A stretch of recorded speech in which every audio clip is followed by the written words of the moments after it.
Hi, I'm Christopher Atari with Hoover Treated Wood Products here with Dr. David Boucher. So we state that every piece of FRT that we send out, whether it be plywood, lumber, or even now potentially laminated veneer lumber, has a stamp on it. What does the stamp mean, or what should someone look for on the stamp?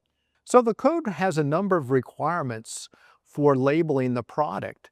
So the first thing that people think of is, well, the listing itself. So that's the flame spread and the smoke develop requirements that need to appear on the label. So some of our products show the flame spread. It has to be 25 or less. And we'll see that flame spread on there, maybe 15, 10, something like that. And then we'll also see a smoke develop number on there, possibly in some situations where the flame spread is 25 or less, or the smoke developed is 25 or less, you'll see a UL designation, which is FRS. That stands for fire retardant structural. So that is for those products, again, that have a flame spread of 25 or less and a smoke developed 25 or less. How many times would they expect to see a Hoover stamp on a piece of wood? Well, we stamp the plywood on both the front and back, and they're on opposite ends of the panel. So if you cut the panel directly in half, so you have two 4-foot sections, you'll have a stamp on both pieces. Now for lumber, the code requires that we only stamp the lumber once. And so oftentimes in longer pieces, you may see more than one stamp, but the code only requires that there's one stamp on each piece of lumber.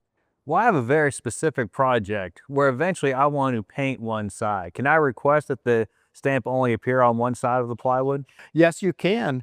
And in fact, with some actual grades of plywood like AC, the plywood grade stamp itself will be on the edge of the panel or on the back. So AC plywood would have the grade stamp on the back, something like AB, which has two good faces.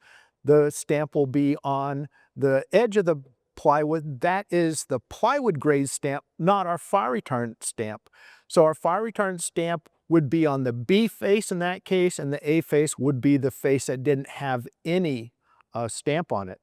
Now, sometimes what we see is that a contractor will be requested by the building owner or by the local jurisdiction to, even though it has an A-grade face, they may want a stamp on that face.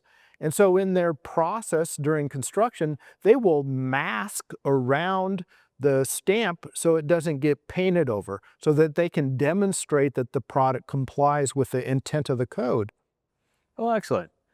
So again, every piece of FRT should have a clear and legible stamp on it.